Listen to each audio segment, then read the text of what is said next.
Okay, let's dive in.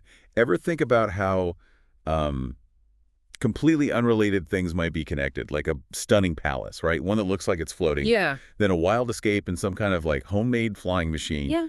the really personal issue of someone being childless, and then boom, a deep spiritual teaching. Seems like a total grab bag of ideas. Like, how do those even link up? Exactly.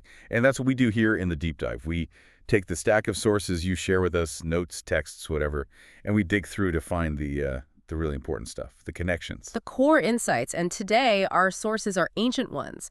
We're looking at stories connected to the Buddha's teachings. That's right. And our mission, our focus for this dive is to really get a handle on one specific teaching. And it all kicks off with this, frankly, amazing story about a prince, a master builder, and the really surprising fallout from past actions. That's a great starting point. So we begin with Prince Bodhi. He commissioned this palace, Kokonada. And the sources say it was incredible, totally unique, looked like it was hovering. Floating. Wow. Okay. And I gather he talked to the builder, asked him if he'd done anything like it before. He did, yeah. And the builder was clear, nope, this was the first, his masterpiece. Nothing else like Kokonada existed. And that's where things get, Yeah. well, a bit dark, right? Yeah. What went through the prince's head then? Well, the source suggests he thought, okay, if this guy can build this for me, what's stopping him building something just as good, maybe even better, for someone else? Jealousy, possessiveness. Yeah. He couldn't stand the idea of it not being unique. Exactly. And his solution, pretty drastic. The text says he basically decided to incapacitate the builder, kill him, maim him, blind him something to make sure Kokonada stayed one of a kind. That's pretty ruthless. Wow. And he didn't keep this plan to himself. No, he confided in a close friend, a young man, Senjivakaputa. Okay. And this friend, thankfully, immediately saw how terrible this was.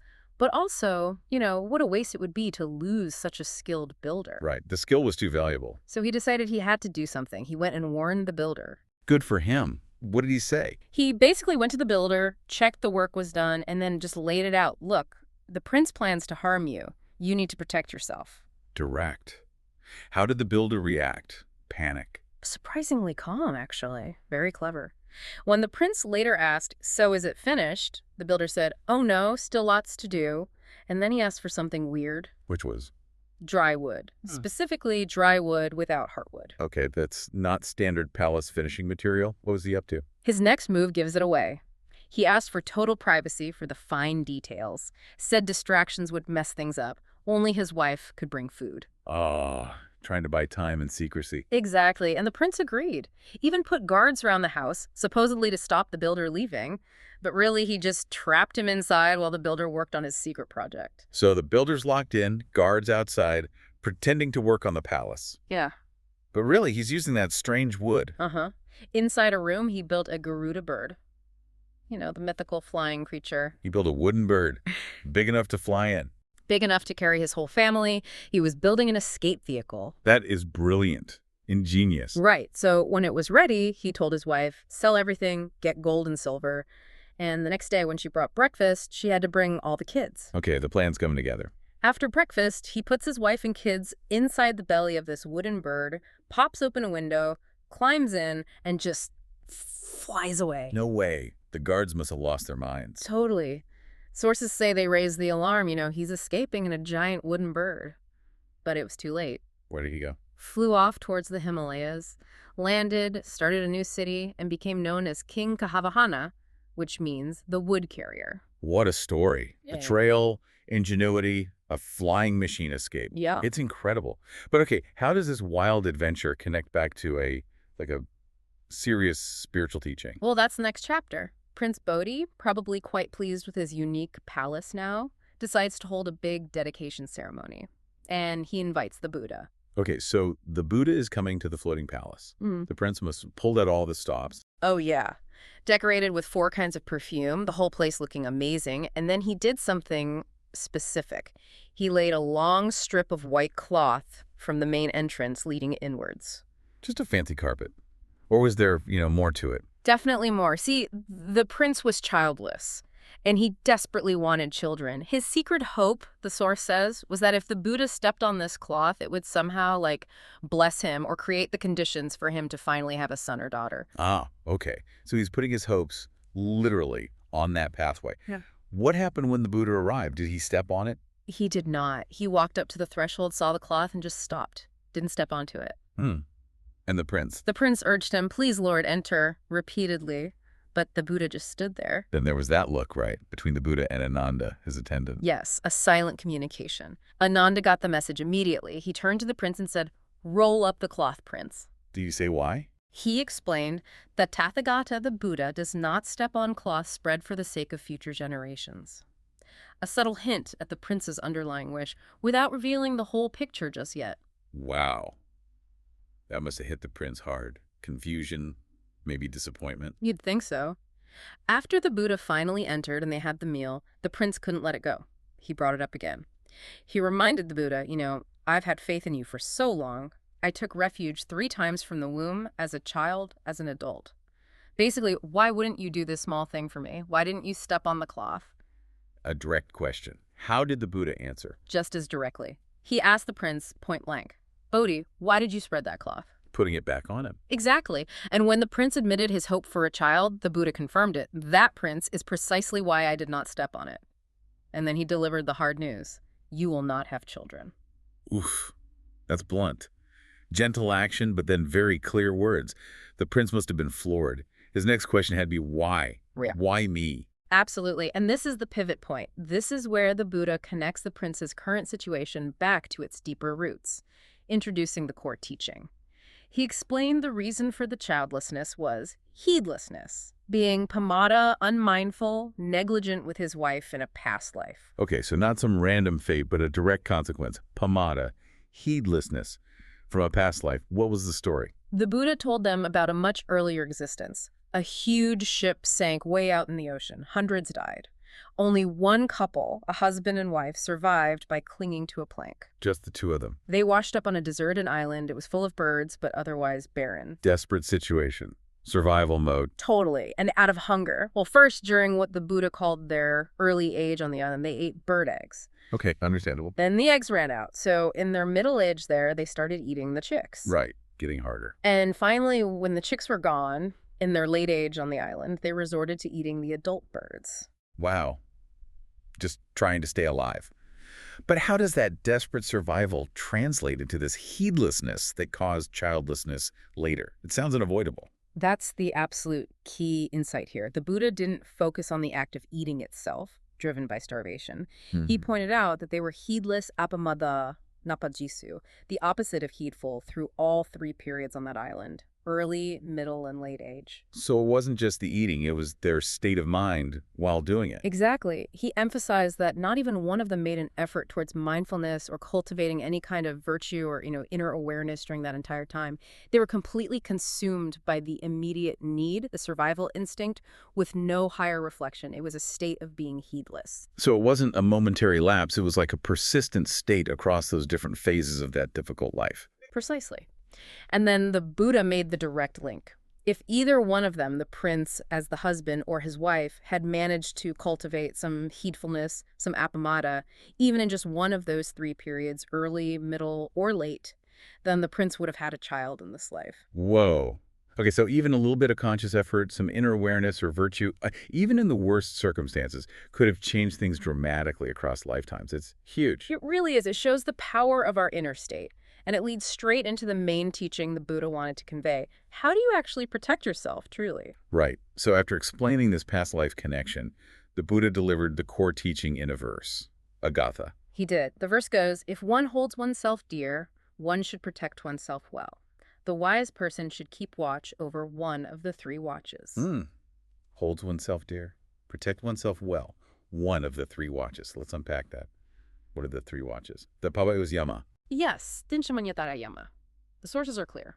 Yama here means the 3 main phases or periods of a lifespan: your early age, your middle age, and your late age. Okay, the stages of life. So if you truly value yourself, you need to guard or protect yourself during these stages. Or, as the verse says, the wise person keeps watch over one of them.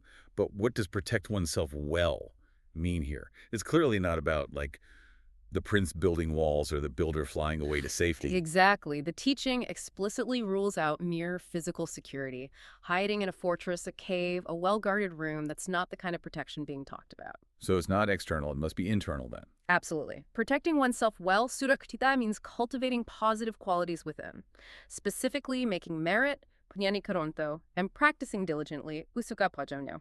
It's about actively developing virtue and awareness. Ah, so it connects directly back to the island story. Their failure wasn't a lack of physical safety, it was the lack of that inner cultivation, that heedfulness, appamada. Does the source give specific examples of what this looks like for people? Yes, it breaks it down quite practically for different lifestyles. For lay people, protecting yourself well means things like generosity, dana, giving, and observing ethical conduct, sila, Oh, yeah. and it acknowledges life's realities. Maybe in your youth you're caught up in play, education, just figuring things out. Middle age comes with work, family, big responsibilities. It might be hard to be consistently diligent then. Yeah, life gets busy. But the teaching says, okay, if you couldn't manage that deep cultivation in the earlier middle watches, then you must make the effort in the late age. It becomes crucial.